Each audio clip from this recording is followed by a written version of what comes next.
اعوذ باللہ من الشیطان الرجیم بسم اللہ الرحمن الرحیم۔ شروع کرتی ہوں اللہ کے بابرکت نام سے جو بڑا مہربان اور نہایت رحم فرمانے والا ہے۔ لاکھوں کروڑوں درود و سلام ہو کملی والے آقا محمد مصطفیٰ صلی اللہ علیہ وآلہ وسلم پر، جو خاتم النبیین ہیں، جو خاتم المرسلین ہیں، جن کے بعد نہ کوئی نبی ہے نہ رسول ہے۔ لاکھوں کروڑوں درود و سلام ہو اہل بیت پر۔ السلام علیکم ورحمۃ اللہ وبرکاتہ۔ آپ دیکھ رہے ہیں میرا یوٹیوب چینل مکافات عمل۔ آج ماہ شعبان کا چاند نظر آنے سے پہلے، ماہ رمضان کا چاند نظر آنے سے پہلے یہ وظیفہ صرف 41 بار پڑھ لیں۔ جو ساری عمر نہ مل سکا وہ آج مل کر رہے گا۔ آج 41 بار یہ وظیفہ پڑھتے، ساتھ ہی آپ کی ہر حاجت، ہر مقصد غیب سے پوری ہو جائے گی۔ ماہ رمضان رحمتوں والا، برکتوں والا، قبولیت والا مہینہ بڑی ہی تیزی سے ہماری طرف آ رہا ہے۔ اس مہینے میں جنت کے دروازے کھل جاتے ہیں، دوزخ کے دروازے بند ہو جاتے ہیں۔ ماہ شعبان کے آخری چند دن باقی ہیں۔ رمضان کا چاند نظر آنے سے پہلے کسی بھی دن یہ وظیفہ صرف 41 بار پڑھنے سے اللہ رب العزت سے آپ جو بھی حاجت، جو بھی مراد مانگو گے، اللہ رب العزت غیب سے عطا فرمائیں گے، کیونکہ ماہ شعبان کو حضور نبی کریم کا صلی اللہ علیہ وآلہ وسلم کا مہینہ کہا جاتا ہے۔ ویڈیو میں آگے بڑھنے سے پہلے آپ لوگوں سے چھوٹی سی التماس ہے کہ ویڈیو کو مکمل دیکھیں۔ تمام باتیں حدیث اور قرآن کی روشنی میں آپ سے کی جاتی ہیں تاکہ آپ کی زندگی میں جو بھی مسئلے مسائل ہیں وہ آپ کے حل ہو سکیں۔ تو 10 منٹ کا ٹائم نکال کر اگر آپ ویڈیو دیکھتے ہیں تو آپ کی زندگی میں فائدہ ہی ہونے والا ہے، آپ کا نقصان کبھی بھی نہیں ہوگا۔ روحانی اجازت کے لیے چینل کو سبسکرائب کر لیں اور کومنٹ میں سبحان اللہ لکھ دیں، آپ کو عمل کی اجازت اسی وقت مل جائے گی۔ اس مہینے میں جب کوئی بندہ رب کریم سے جھولی پھیلا کر مانگتا ہے تو اللہ رب العزت اس کے مقدر کا ستارہ چمکا دیتے ہیں۔ اس مہینے میں نصیب اور تقدیر لکھا جاتا ہے۔ اس مہینے میں مانگنے والے کو مانگنا نہیں پڑتا، ہر شے خود چل کر اس کے پاس آ جاتی ہے۔ یہ وظیفہ کرنے سے آپ کے گھر کے حالات بدل جائیں گے، گھر سے بے سکونی، بے برکتی، رزق کی تنگی کا خاتمہ ہو جائے گا۔ شعبان کا مہینہ جیسے برکتوں والا، عظمتوں والا مہینہ کہا جاتا ہے، اس مہینے کی ہر گھڑی قبولیت کی ہے۔ اس مہینے میں زندگی اور موت کے فیصلہ ہو جاتا ہے۔ کسی کو کیا ملے گا، کتنا ملے گا، کیسے ملے گا، سب طے ہو جاتا ہے۔ اس مہینے میں اگر کوئی بندہ اپنے گناہوں کو معاف کروانا چاہتا ہے، اپنے صغیرہ اور کبیرہ گناہوں کو معاف کروانا چاہتا ہے، ایک ایسی زندگی کا آغاز کرنا چاہتا ہے جس میں نہ غربت ہو، نہ تنگ دستی ہو، نہ پریشانیاں ہوں اور نہ ہی کوئی مسئلے مسائل ہوں، تو رمضان کا چاند نظر آنے سے پہلے ایک بار اس وظیفے کو پڑھ لیں۔ تسبیح کا 41واں دانہ مکمل ہوتے ہی فرشتے آسمان سے رزق اور دولت لے کر آ جاتے ہیں۔ رمضان کے مہینے کی قدر کریں، یہ سال میں صرف ایک ہی بار آتا ہے۔ شعبان نبی کریم صلی اللہ علیہ وآلہ وسلم کا، رمضان پوری امت کا مہینہ ہے۔ جب یہ 2 مہینے مل جاتے ہیں تو تقدیر کا ستارہ چمک اٹھتا ہے۔ رمضان کے مہینوں میں خزانوں کے منہ کھول دیے جاتے ہیں۔ رمضان کے مہینے میں مانگنے والے کو 70 گنا زیادہ عطا کیا جاتا ہے۔ آج ایک ایسا وظیفہ لے کر آپ کی خدمت میں حاضر ہوئی ہوں۔ میری تمام ماؤں، بہنوں، بیٹیوں سے گزارش ہے کہ رمضان کے مہینے سے پہلے کسی بھی دن 41 بار یہ وظیفہ پڑھ لیں، زیادہ نہیں، صرف 41 بار پڑھ لیں، انشاءاللہ تعالی ہر حاجت پوری ہوگی۔ رمضان کے مہینے میں اللہ رب العزت خود صدائیں لگاتے ہیں، ہے کوئی مانگنے والا میں اس کو عطا کروں، ہے کوئی گنہگار جو معافی مانگے اور میں اسے معاف کروں، ہے کوئی بے روزگار جسے دولت اور رزق سے مالا مال کر دوں، کوئی تنگ دست بھکاری فقیر جس کے گھر کے حالات کو بدل دوں۔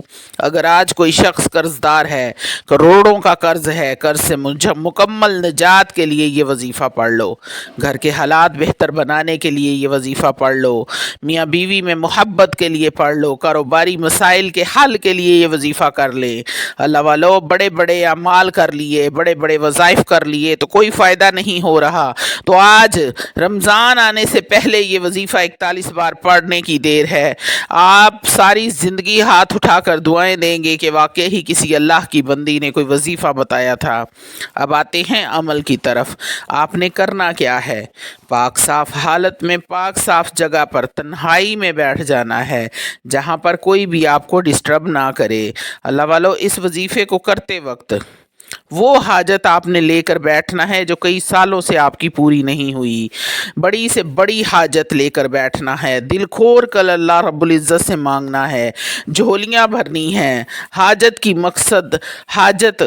مقصد کی نیت کر کے اور عاجزی کے ساتھ، انکساری کے ساتھ ہی نبی کریم صلی اللہ علیہ وآلہ وسلم، سرکار دو عالم، سرور کائنات، حبیب خدا محمد مصطفیٰ صلی اللہ علیہ وآلہ وسلم پر درود پاک پڑھنا ہے۔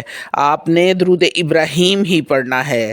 آپ چاہے ایک بار پڑھ لیں، چاہے 3 بار پڑھ لیں، چاہے 5 بار پڑھ لیں، زیادہ سے زیادہ پڑھیں، کیونکہ برکتوں والے مہینے میں اپنے نبی پر درود بھیجنا بڑا ہی برکت والا کام ہے۔ تو اللہ والو، درود ابراہیم پڑھنا ہے۔ اس کے بعد آپ نے اعوذ باللہ من الشیطان الرجیم بسم اللہ الرحمن الرحیم پڑھنی ہے اور آنکھوں کو بند کر لینا ہے، جیسے آپ کا دنیا سے کوئی تعلق ہی نہیں ہے، خلوص دل سے، مکمل یقین کامل کے ساتھ ایسے بیٹھ جانا ہے جیسے آپ اللہ رب العزت کے قدموں میں بیٹھے ہیں۔ اور آپ نے پہلے نمبر پر جو وظیفہ پڑھنا ہے وہ ہے لا حول ولا قوت الا باللہ۔ اس کو آپ نے 11 بار پڑھنا ہے۔ اس کے بعد آپ نے جو پڑھنا ہے وہ آج کا خاص الخاص اور شرطی عمل ہے، وہ وظیفہ آپ نے 41 بار پڑھنا ہے۔ یہ ایک ایسی قرآنی سورت کا وظیفہ ہے جسے صرف آپ نے 41 بار ہی پڑھنا ہے۔ یہ قرآنی سورت ایک بار پڑھنے سے تہائی قرآن مجید پڑھنے کا ثواب ملتا ہے، لیکن اگر اسی سورت کو ہم 3 بار مکمل پڑھ لیتے ہیں تو مکمل قرآن مجید فرقان حمید پڑھنے کا ثواب ملتا ہے۔ سورۃ الاخلاص، سورہ اخلاص کو آپ نے 41 بار پڑھنا ہے۔ آپ اس کو ہاتھ کی انگلیوں پر گن کر پڑھیں گے تسبیح کے دانوں پر، جیسے ہی تسبیح کا دانہ 41 پہ آئے گا انشاءاللہ تعالی العزیز، اگر آپ کی 41 حاجتیں بھی ہوئیں تو وہ ضرور اور ضرور پوری ہوں گی۔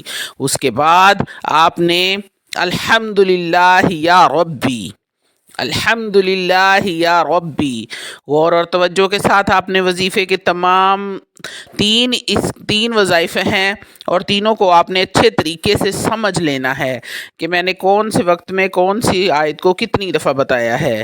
اس کے بعد آپ نے الحمدللہ یا ربی کو 11 بار پڑھنا ہے۔ پہلے آپ نے پڑھنا ہے لا حول ولا قوت الا باللہ العلی العظیم۔ اس کے 11 بار پڑھنے کے بعد آپ نے 41 بار سورۃ الاخلاص کو پڑھنا ہے۔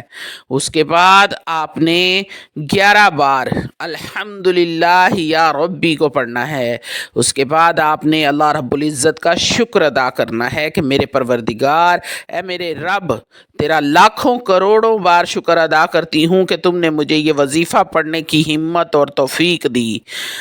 اللہ والو، اس کے بعد اللہ رب العزت سے رو رو کر، گڑ گڑا کر اپنی حاجت کے لیے دعا کریں، گھر میں خوشحالی کے لیے دعا کریں، کاروبار میں برکت کے لیے دعا کریں، گھر سے بے برکتی ختم ہونے کی دعا کریں، گھر سے لڑائی جھگڑے ختم ہونے کی دعا کریں، بیماریاں پریشانیاں ختم ہونے کی دعا کریں۔ انشاءاللہ تعالی العزیز اللہ رب العزت آپ کی تمام تر خواہشیں، تمام تر حاجتیں، تمام پریشانیاں، مصیبتیں، کاروباری رکاوٹیں، بندشیں، رشتوں کی رکاوٹیں، جو مانگنا ہے دل کھول کر مانگو، اتنا مانگو، اتنا مانگو کہ رب کریم آپ کو دینے پر مجبور ہو جائیں۔ سب سے پہلے آپ نے اپنے گناہوں کی، اپنی کوتاہیوں کی معافی مانگنی ہے، اور ایسے گڑ گڑا کر معافی مانگنی ہے جب تک آپ کے دل کو تسلی نہ ہو جائے۔ جیسے ہی آپ کے دل کو سکون ہوگا، سمجھیں اللہ رب العزت سے آپ کو معافی مل گئی ہے۔ آپ نے ان مہینوں میں ویسے تو تینوں مہینوں میں صدقات کرتے ہیں، لیکن آپ نے وظیفہ شروع کرنے سے پہلے حسب توفیق صدقہ لازماً دینا ہے، چاہے وہ 10 روپے کا دیں چاہے وہ 50 روپے کا دیں۔ آپ نے صدقہ دینے کے بعد یہ وظیفہ شروع کرنا ہے، اور انشاءاللہ تعالی میرا ایمان ہے اس بات پر کہ آپ اللہ رب العزت سے جو بھی مانگیں گے، جیسے بھی مانگیں گے، انشاءاللہ تعالی میرا رب کریم آپ کو ضرور اور ضرور عطا فرمائے گا۔ صرف آپ کو مانگنے کا طریقہ آنا چاہیے، اور میں نے بہت ساری ویڈیو میں مانگنے کا طریقہ بتایا ہے کہ اللہ رب العزت کو اس کی رحمت کا واسطہ دے کر مانگو تو وہ کبھی خالی ہاتھ نہیں لوٹاتا۔ اللہ رب العزت آپ سب کا حامی و ناصر ہو۔ اگر آپ اپنی دعاؤں میں دعا کے لیے ہاتھ اٹھائیں تو میرا نام بھی اپنی دعاؤں میں شامل کریں، ہو سکتا ہے کہ اللہ رب العزت آپ کے کسی بھی لفظ کے بدلے جنت میں تھوڑی سی جگہ مجھے بھی عطا فرما دے۔ وآخر دعوانا ان الحمد للہ رب العالمین۔